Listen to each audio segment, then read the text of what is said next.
Hey y'all, it's Mr. O'Neill.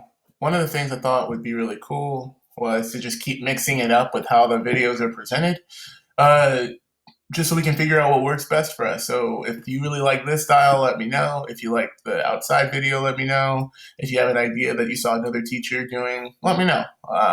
Anyway, with that being said, I thought that what we need to do right now is focus on Bored by Margaret Atwood. A lot of us kill to be or not to be. I'm still gonna shoot like a little summary video for you guys, but we're killing that story. So I wanted to go ahead and jump ahead and take a look at Bored by Margaret Atwood. So you guys can read the intro. It's literally should be like right there. Am I looking at it? I don't really get how video magic works. Anyway, you guys can read the intro. That's obviously what I'm doing right now. It's just stalling for time so you can read the intro. Obviously, pause this video if you need to. The key thing I want to like draw your attention to are the two key literary devices: tone and repetition. I want to give you guys literary devices to consider more so than I was when we were in class, because now that we're out of class, there's a lot less of that interaction, that back and forth that we would have. And for that reason, I want to front load more information than I used to. Um, Let me know how that affects you, if that's working or if it's not working, because this is your class. I want to make sure it works for you. That being said, we are gonna pop along to the poem itself. So what I want you to do right now is I'm going to start reading the poem. So if you have the handout, maybe open another tab, pull it up on your phone. I've got it on my iPad right here. You should see it right there in the video if that's all you got for right now. And we're going to get into it. So remember, this is Bored by Margaret Atwood. Bored by Margaret Atwood. All those times I was bored out of my mind, holding the log while he sawed it, holding the string while he measured boards, distances between things, or pounded stakes into the ground for rows and rows of lettuces and beets, which I then, bored, weeded, or sat in the back of the car, or sat still in boats, sat, while at the prow, stern, wheel, he drove, steered, paddled.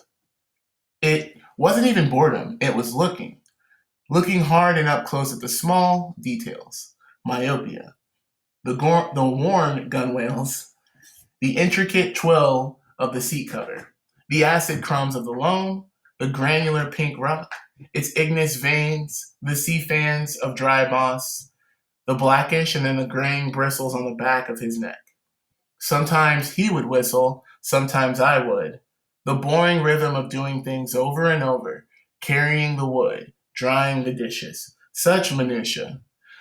It's what the animals spend most of their time at, ferrying the sand, grain by grain, from their tunnels, shuffling the leaves in their burrows. He pointed such things out, and I would look at the world texture of his square finger, earth under the nail. Why do I remember it as sunnier all the time then? Although it more often rained, and more birdsong. I could hardly wait to get the hell out of there to anywhere else. Perhaps, though, boredom is happier. It is for dogs or groundhogs. Now I wouldn't be bored. Now I would know too much. Now I would know. Alright, guys, so just read Margaret Atwood's Bored. Now, what I wanted to do really quick was I just wanted to show you a sample thesis that I found online. It was written by Carly McGough. In her poem Bored, Margaret Atwood shows through a feminist lens how women are often oppressed economically and automatically categorized as being domestic and are therefore given jobs/work that fit this idea.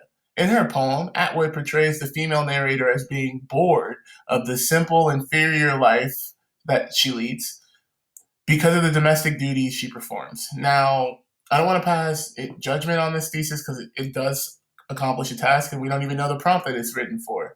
The reason I want to show it to you guys as a thesis that I want you guys to start to pay attention to and work towards is that it does two things pretty well. One, it establishes a view, an opinion. You need to have an opinion in your thesis statement because it's going to lead to this next part, a claim. It has a claim.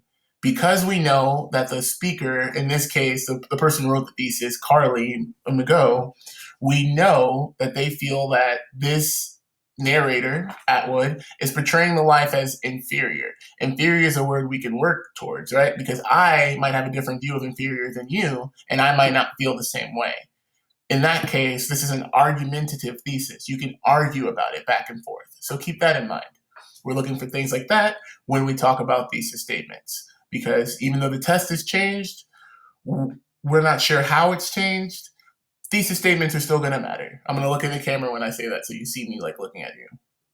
Thesis statements are still going to matter. Anyways, other than that, you guys got the work. You know what you're doing. You're the best. See you later. Wash your hands.